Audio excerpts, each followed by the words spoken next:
तो हम बात कर रहे थे इमेट्रोपिया और एमेट्रोपिया। तो इमेट्रोपिया जो टर्म है वो यूज करी जाती है ऑप्टिकली नॉर्मल आई। इसकी डेफिनेशन की बात करते हैं। Emmetropia is a state of refraction at which the light rays converge at the sensitive layer of the retina with accommodation at rest। तो इसमें 3-4 टर्म है। एकोमोडेशन हम ऑलरेडी डिस्कस कर चुके हैं, और जो रेटिना है उसके एक सेंसिटिव लेयर है जिसको रॉड्स एंड कॉन्स बोलते हैं, और इसी में जो है अगर लाइट रे फोकस हो रही है, लाइट रे कन्वर्ज कर रही है, वहां पे पॉइंट फोकस बना रही है, तो हमारे को इमेज बनती है, सही इमेज बनती है। तो क्या है इमेट्रोपिया? ये एक नॉर्मल ऑप्टिकल आई है जिसके अंदर कि जो लाइट रेज हैं वो सेंसिटिव लेयर पे बनने चाहिए, और वो वहीं पे भी बनते हैं, और एकोमोडेशन एट रेस्ट, यानी एकोमोडेशन एट रेस्ट होता है, यानी कि एकोमोडेशन पावर का यूज नहीं करा जाता। इस कंडीशन को हम बोलते हैं इमेट्रोपिया। और इसके अलावा जितनी भी कंडीशन है उनको हम बोलते हैं एमेट्रोपिया। ठीक है, तो एमेट्रोपिया क्या है? It is a state of refraction at which the light rays converge in front or behind the sensitive layer of retina with accommodation at rest in one meridian or two meridian। मतलब कि जो light rays हैं वो basically उसके 2 meridian होते हैं, एक horizontal meridian, एक वर्टिकल मेरिडियन। तो अगर लाइट रेज सेंसिटिव लेयर जो रेटिना की है उससे पहले या उसके बाद में अगर वो कन्वर्ज हो रही है, फोकस कर रही है हॉरिजेंटल मेरिडियन पे या वर्टिकल मेरिडियन पे या दोनों ही मेरिडियन पे, तो हम उसको बोलते हैं एमेट्रोपिया। तो इसमें 3 डिजीजेस आती हैं।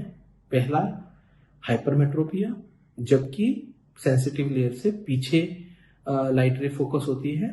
मायोपिया, जब सेंसिटिव लेयर से पहले लाइट रे फोकस होती है।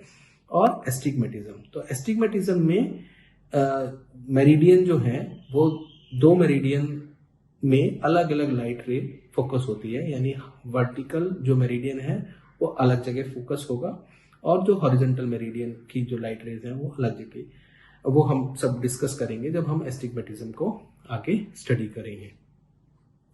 तो at the time of birth जो हमारी आई है वो छोटी होती है, तो इसलिए at the time of birth हमारे को +2 से +3 डायोप्टर का हाइपरमेट्रोपिया होता है। सभी में +2 से +3 डायोप्टर का at the time of birth hypermetropia मिलता है।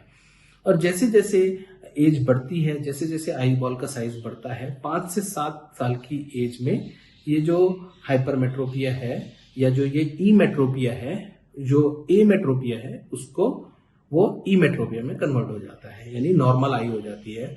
यानी जो +2 to +3 डायोप्टर का जो हाइपरमेट्रोपिया है वो 5 से 7 साल की एज में खत्म हो जाता है, और आई जो है ऑप्टिकली नॉर्मल हो जाती है। और ये कंडीशन रहती है लगभग 50 साल तक। तो जैसे जैसे हमारी एज बढ़ती है, 5 से 7 से 50 के बीच में हमारी जो आई है वो ऑप्टिकली नॉर्मल होती है मोस्ट ऑफ द इंडिविजुअल्स की। बट अगर कोई रिफ्रैक्टिव एरर है तो वो एबनॉर्मल है, वो नॉर्मल नहीं है। ठीक है, और आफ्टर 50 इयर्स क्या होता है कि जो हमारा लेंस होता है वो बेसिकली 2 पार्ट में डिवाइड होता है, और वन इज कॉर्टेक्स जो आउटर वाला पार्ट है, और न्यूक्लियस।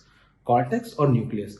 तो जो न्यूक्लियस है और जो कॉर्टेक्स है उसका एक सेट रिफ्रैक्टिव इंडेक्स होता है, और with the advancement of age, जैसे जैसे एज बढ़ती है वो रिफ्रैक्टिव इंडेक्स चेंज होता रहता है।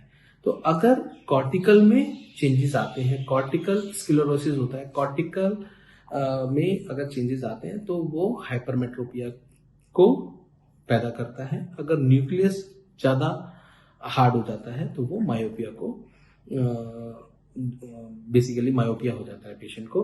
तो जो हाइपरमेट्रोपिया है वो 50 इयर्स के बाद देखने को मिलता है अगर कॉर्टिकल स्क्लेरोसिस होता है, और जो है इंडेक्स मायोपिया भी कुछ पेशेंट्स में देखने को मिलता है जिनमें न्यूक्लियर स्क्लेरोसिस होता है।